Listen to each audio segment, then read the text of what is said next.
तर मित्रांनो, तुमचं स्वागत आहे आपल्या युट्यूब चॅनलमध्ये.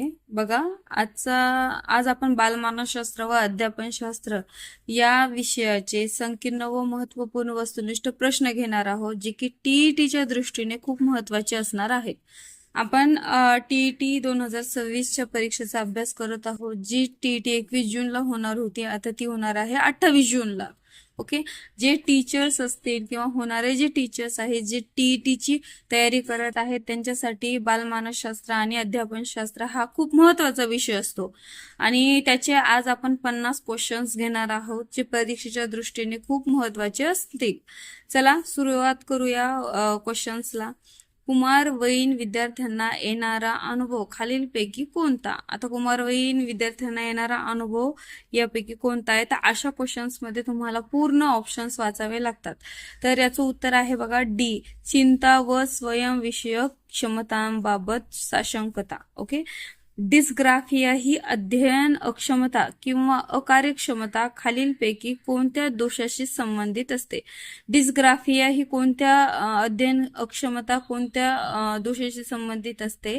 तर लेखन क्षमतेशी डिस्ग्राफिया संबंधित असते. ज्याची लेखन अक्षमता असते त्यांना डिस्ग्राफिया झालेला असतो असं म्हणतात. गणितीय क्षमता डिस्कॅल्क्युलिया म्हणतात. आणि वाचन क्षमता हा डिस्लेक्सिया हा आजार असतो. ओके, तर वरीलपैकी सर्व याच्याशी संबंधित बघा, लेखन अक्षमता म्हणजे डिस्ग्राफिया, गणितीय क्षमता म्हणजे डिस्कॅल्क्युलिया आणि वाचन अक्षमता म्हणजे डिस्लेक्सिया. ओके, हे क्लिअर झालं. आता बघा, विद्यार्थ्याला दिले जाणारे प्रबलन. आता विद्यार्थ्यांना दिले जाणारं प्रबलन म्हणजे प्रोत्साहन कसं असतं? तर विद्यार्थ्याला अध्ययन तत्पर ठेवते. हे विद्यार्थ्याला देणारी प्रेरणा, प्रबलन म्हणजे एक प्रकारची प्रेरणा, तर त्याला अध्ययनात तत्पर ठेवते.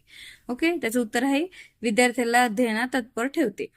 नेक्स्ट क्वेश्चन बघा, प्रतिभाशाली किंवा प्रज्ञावान विद्यार्थी हे सामान्यतः कसे असतात? हे सामान्यतः तर निर्णय घेण्यासाठी आत्मनिर्भर असतात. हे निर्णय घेण्यासाठी काय असतात? आत्मनिर्भर असतात.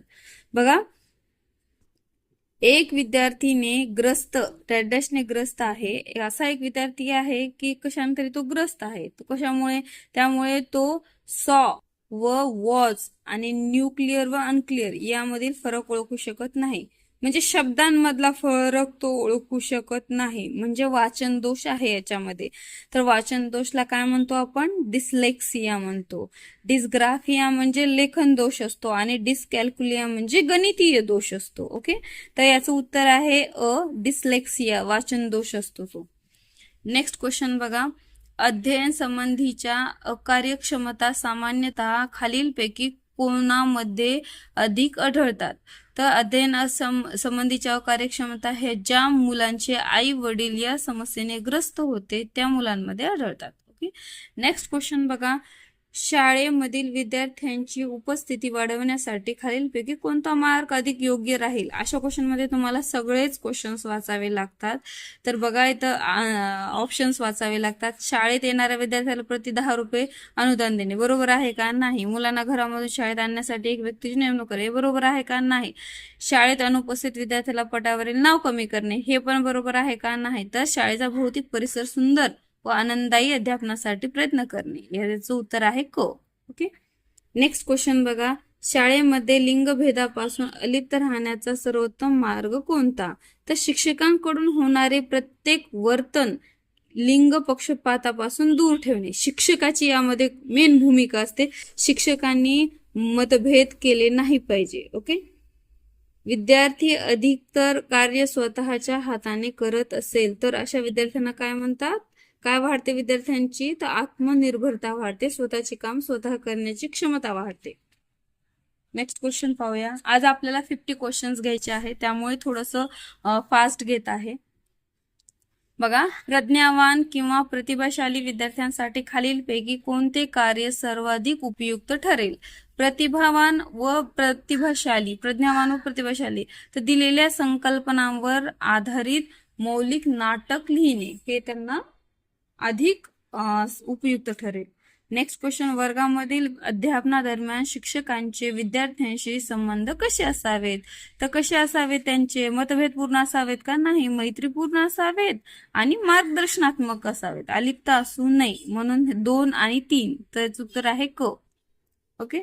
नेक्स्ट क्वेश्चन बघा, प्रज्ञामान विद्यार्थ्यांशी संबंधित समृद्धीकरण कार्यक्रम म्हणजे काय असणार?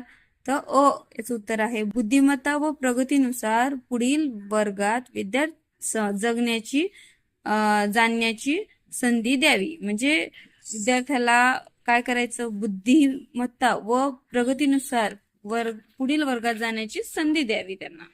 ओके. नेक्स्ट क्वेश्चन बघा, शिक्षण हक्क अधिनियम 2009च्या अंमलबजावणीने विद्यार्थ्यांना काय करायला पाहिजे? तर वयानुरूप शिकण्याची संधी उपलब्ध होईल. ओके. नेक्स्ट बघा, विद्यार्थ्याला संकल्पनाचे होणारे आकलन खालीलपैकी विकासाच्या कोणत्या सिद्धांतांशी निगडित आहे? तर विकासाच्या 3ही सिद्धांतांशी निगडित आहे. विकास हा क्रमागत होतो, विकासाच्या क्षेत्राच्या संकल्पनावर प्रभाव पडतो, बरोबर आहे, आणि विद्यार्थ्यातील जिज्ञासा व प्रयत्न संकल्पना आकलनासाठी महत्वाचे असते. हे तिन्ही याचा आन्सर आहे. ओके. नेक्स्ट क्वेश्चन पाहूया मित्रांनो. प्रज्ञावान बालके कशी असते? तर अभिरुचीनुसार कोणत्याही क्षेत्रात श्रेष्ठ कामगिरी करू शकतात.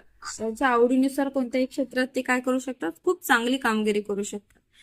नेक्स्ट क्वेश्चन बघा, वर्गामधील भिन्न वयोगट असलेल्या विद्यार्थ्यांशी संबंध ठेवताना शिक्षकाला खालीलपैकी कशाचे ज्ञान असणे सर्वात जास्त आवश्यक असते? तर त्यांच्या विकासाच्या अवस्था बद्दल माहिती असणे, विद्यार्थ्यांच्या विकासाच्या अवस्थेबद्दल माहिती असणे शिक्षकाला जास्त उपयुक्त ठरते. म्हणून याचं उत्तर आहे ड. ओके. नेक्स्ट क्वेश्चन बघा, एक विद्यार्थी म्हणतो त्याचा आजा आला आहे, या विधानावर शिक्षक म्हणून तुम्ही प्रतिक्रिया कोणती असेल? तर त्याचा आजा आला आहे म्हणजे काय? आजोबा आले आहेत. तर ते काय म्हणते? त्याची प्रक्रिया होय, त्याचे आजोबा आले, ही प्रतिक्रिया असेल. आता बघा, हा क्वेश्चन खूप महत्वाचा आहे मित्रांनो. ही संकल्पना बघा, अध्ययनासंदर्भात स्कॅलफोल्डिंग ही संज्ञा काय सूचित करते? स्कॅलफोल्डिंग ही संज्ञा काय सूचित करते? तर हा खूप महत्वाचा प्रश्न आहे, आपल्याला हा एक्झाम मध्ये येऊ शकतो. बघा, याचं उत्तर आहे क. अनुभवीकडून अध्ययनार्थ्याला अध्ययनात अडचणी पुरती मदत करून प्रेरणा देणे. अध्ययनार्थ्याला जर अडचण आली तर त्याला एखादा अनुभव द्यायचा आणि त्याच्यातून त्याला मार्गदर्शन करून त्याच्यातून त्याला प्रेरणा द्यायची. ओके. याला म्हणतात स्कॅलफोल्डिंग. ओके. नेक्स्ट क्वेश्चन बघा, शाळेमध्ये दिला जाणारा पोषण आहार विद्यार्थ्यांच्या डॅश गरजांशी निगडित आहे. कोणत्या गरजांशी निगडित आहे? शालेय आहार तर शारीरिक गरजांशी निगडित आहे, त्यांची शारीरिक वाढ चांगली व्हावी याच्यासाठी. मॅडम चहा खातात, हे वाक्य डॅश काय असणार आहे? हे वाक्य विज्ञान दृष्टीने बरोबर पण वैज्ञानिक दृष्टीने चुकीचे आहे, कारण चहा पितात, खात नसतात. नेक्स्ट क्वेश्चन बघा, मतिमंद मुलांची मुख्य अध्ययन विशेषता कोणती असते? मतिमंद मुलांची त्यांचा सर्वच विषय शिकण्यातील वेग कमी असतो, तो शैक्षणिक व सामाजिक जीवनाला प्रभावित करतो. सगळंच मतिमंद विद्यार्थ्यांचं कसं असतं की त्यांना सर्वच विषय शिकण्याचा वेग कमी असतो, त्यांच्या या गोष्टीमुळे शैक्षणिक आणि सामाजिक जीवनावर काय पडतो? प्रभाव पडतो. नेक्स्ट क्वेश्चन बघा, बालकांमधील वाईट सवयींना खालीलपैकी कोणत्या मार्गाने सुधारले जाऊ शकते? कोणत्या मार्गाने प्रेमाने व विश्वासाने सुधारले जाऊ शकते त्यांच्या वाईट सवयींना. शिक्षकाने विद्यार्थ्यांच्या गृहपाठाची तपासणी केव्हा केली पाहिजे? तर नियमित केली पाहिजे. ओके. नेक्स्ट बघा, तुमच्या वर्गातील एक्स हा मुलगा असामाजिक वर्तन करत असल्यास तुम्ही शिक्षक म्हणून काय करा? असे उपयोजनात्मक प्रश्न आपल्याला बरेचसे विचारतात मित्रांनो. तर याचं उत्तर आहे क. त्याच्या वर्तनामागील कारणे जाणून उपाय करणे. त्याच्या वर्तनामागचं काय कारण आहे? तो असा वागतोय असामाजिक, तर त्या वर्तनामागचं कारण काय आहे हे जाणून घेऊन त्याच्यावर उपाय करणे. नेक्स्ट क्वेश्चन बघा, खालीलपैकी कोणता सृजनात्मक बालकाचा गुण असतो? कोणता असतो? तर मर्यादित अभिरुची हा त्यांचा गुण असतो सृजनात्मक बालकाचा. ओके, नेक्स्ट क्वेश्चन बघा. गुण नसतो, सॉरी इथं विचारले गुण नसतो. सृजनात्मक बालकाचा गुण कोणता नसतो? तर मर्यादित अभिरुची हा त्यांचा गुण नसतो. ओके, बाकी सर्व असतात. संशोधन वृत्ती असते, क्रियाशीलता, चांगली अंतर्दृष्टी ही सृजनात्मक बालकाचे गुण आहे. तर कोणता नसतो? तर मर्यादित अभिरुची नसते. विज्ञानाचे नेक्स्ट क्वेश्चन. विज्ञानाचे प्रयोग करताना बऱ्याचदा मुले उपकरणे आपल्या हातात घेतात व मुलांनी प्रयोगाच्या नोंदी घेण्यास सांगतात. हे वर्तन कशामुळे घडते? तर समाजात होणारा स्त्री पुरुष लिंगभेदाचा नकळत मुलांच्या वर्तनावर परिणाम होतो. ओके, याचं उत्तर आहे ड. नेक्स्ट क्वेश्चन बघा मित्रांनो. संपादित प्रेरणा ही काय असते? कठीण कार्य पूर्ण करण्याच्या चिकाटीने प्रयत्न करते. जे कठीण कार्य आहे ते पूर्ण करण्यासाठी चिकाटीने प्रयत्न करते, याला म्हणतात संपादित प्रेरणा. नेक्स्ट क्वेश्चन बघा. विद्यार्थ्यांना प्रश्न विचारल्यानंतर त्याचे उत्तर प्राप्त करण्यासाठी वेळ किती असावा? प्रश्नाच्या काठिण्य पातळीनुसार कमी अधिक असावा वेळ त्याचा. बालकाला पुरस्कार देणे ही कोणत्या स्वरूपाची प्रेरणा आहे? तर ही बाह्य स्वरूपाची प्रेरणा आहे.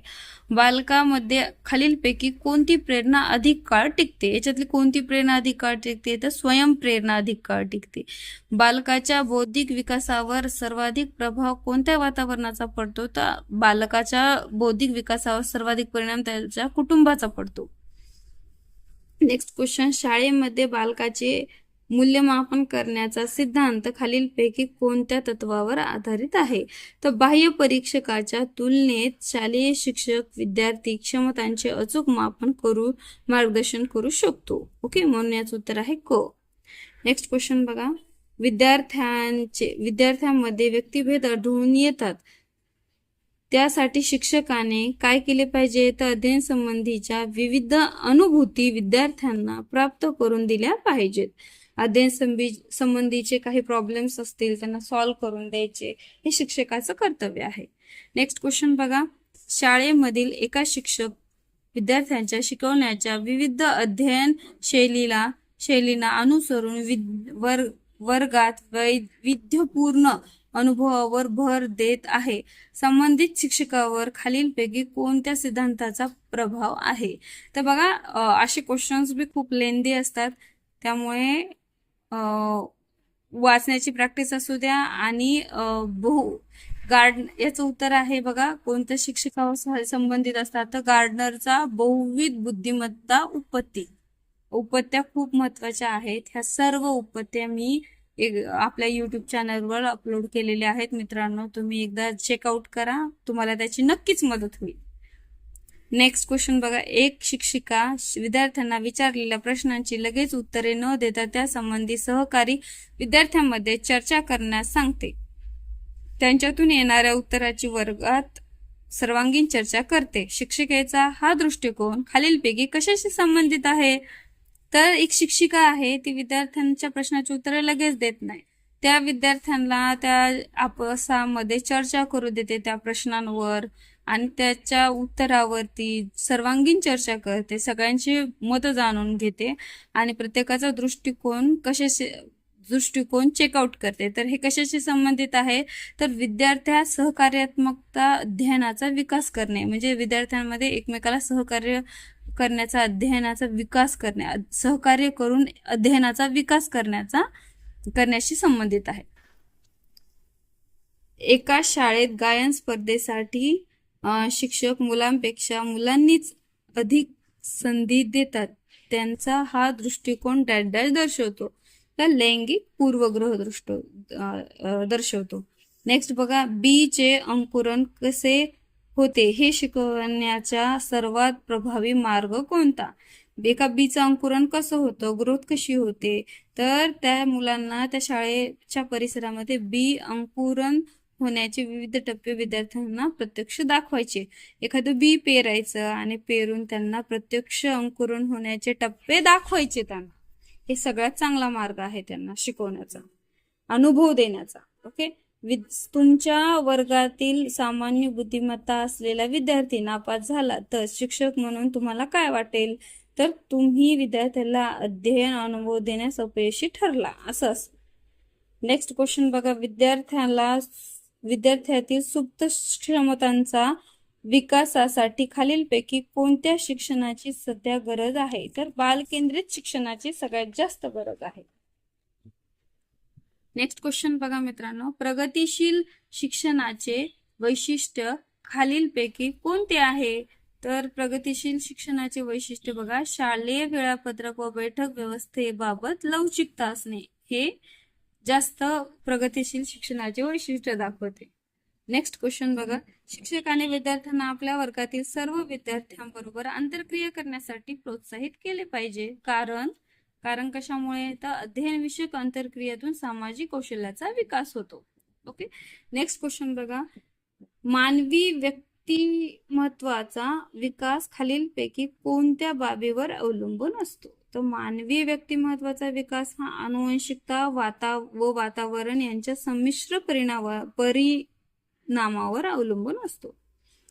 आता बघा नेक्स्ट क्वेश्चन, अध्यापन क्रियेत विद्यार्थ्याकडे व्यक्तिगतरित्या लक्ष देणे आवश्यक आहे. कारण प्रत्येक बालकाची अध्ययन करण्याची शैली वेगळी असल्याने त्याच्या मदतीकरिता एखादा वीक असेल विद्यार्थी तर त्याच्याकडे थोडंसं टीचर जास्त लक्ष देतात, कारण त्याला त्या गोष्टी वैयक्तिकरित्या लक्ष दिल्यावर त्याला गोष्टी लवकर समजतात याच्यासाठी. ओके.